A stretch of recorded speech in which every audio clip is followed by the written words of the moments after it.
Hey G.I. Joe fans, Joe Motion Videos 82 here. Time for another G.I. Joe toy review. Today we're going to be taking a look at another Black Major custom.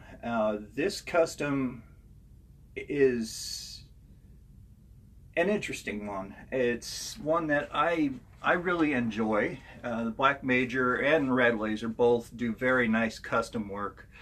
But these, when I saw them, I was just immediately attracted to them because they are very unique. They're a blank. Some people refer to them as blanks. Others refer to them as a ghost, whatever character. The Ghost Cobra Trooper, the Ghost Alley Viper, Ghost Night Viper. We are taking a look at what I refer to as the Ghost Alley Viper. Since these are completely custom, there is no backstory to them. There's no year stamp what's printed on them, so I'm not sure what year they came out. So I'm going to say 2017 to 2018. It may have been sooner, but it's around the time I started seeing them. So I came up with my own backstory, kind of interesting. I meshed a few file cards together. So here it goes. The Ghost Alley Vipers graduated Alley Viper School in the top 1% of their class. They were selected for their superior intellect, their ability to change battle plans on the fly, and their high tolerance for pain and a lack of empathy. They volunteered for Cobra Commander and Dr. Mindbender's Ghost Legion to get the upper hand on the Joe team on any battlefront. Dr. Mindbender isolated Zartan's unique camouflage ability gene and Xandar's speed and agility gene and infused them into each candidate after they stopped seizing. They were personally trained by Zartan and Xandar on how to phase in and out of invisibility and how to move about with speed and agility without making a sound. A quote from Cobra Commander: "We turned an already deadly elite soldier and made them even deadlier. The Joe team doesn't know what they are in for." So I hope you like that little tidbit. It's like I said, I took a little bit from a few file cards and just created my own file card on that. That's how much this unique toy inspired me. I have the Alley, obviously the Alley Viper, but I also have the Ghost Night Viper. And no, I'm not going to repaint them. I think that's what was intended, for you to customize your own, but I like them just the way they are. So without further ado, let's go ahead and take a look at this action figure. All right, so here he is, the Ghost Alley Viper. As you can see, he looks like an Alley Viper. It is taken from the mold of version 1. The gun and the shield are the same. So we'll just go ahead and compare these two. I'll take the accessories off.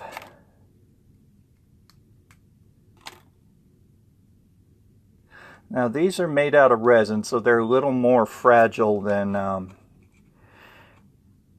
the ones from Hasbro. You can see the shields, there we go, are the same. It even has the Cobra symbol on the front there. Backpacks.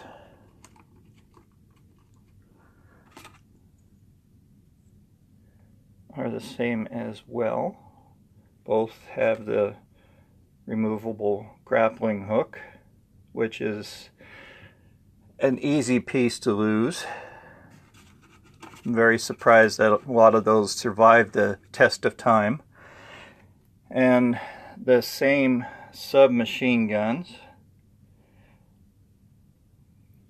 When I first saw this online, I thought that this Alley Viper, that these would glow in the dark, but they don't. And I think that's kind of a missed opportunity. Get some glow-in-the-dark paint and at least touch it up a little bit, highlight him. There we go, let's try to get him in frame. Alright, so he even has the visor that lifts up. His face is very spooky. Wish you could see it more, but with the solid white eyes, that just adds another touch of fear. The articulation is still the same as your standard G.I. Joe at the time. Has the swivel arm battle grip, the knees still bend at the same position, the head rocks back and forth. But these do have a tendency to have looser joints, and sometimes the O-ring is a little loose, but it doesn't have the stringent QC or quality control that Hasbro has. And something I want to point out, if you could see that or not, but the thumb is starting to show some stress marks from where I had the shield placed in his hand. So I didn't realize that until now, so I'm not going to display him with the shield on anymore. Simply because of the way he has to hold it. This has been a problem, at least for me. The way the handle is on the shield, it's the same with the modern shields, but the articulation fixes that problem. The handle is in a wonky position. Instead of being in a up and down, it's horizontal, so it makes it very hard for the action figure to hold it in a battle position and have it stay in his hand. So you have to put it in his hand and then rotate it, and it stretches out the thumb. And that's a problem for me, especially with the vintage figures. You can see that it stretches. I have a black background there, but it stretches their thumb out, and it makes it harder for them to hold the weapon because the thumb gets stretched and it falls out.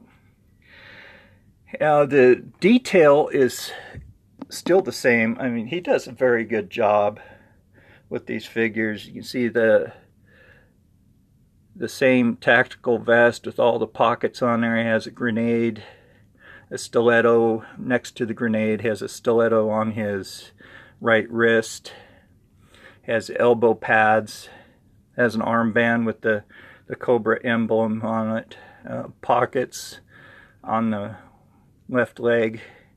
He has his jack boots and knee pads, and also elbow pads, which is, there we go, elbow pads, which is I really like the Alley Vipers, the version 1 especially. They're just a really cool action figure.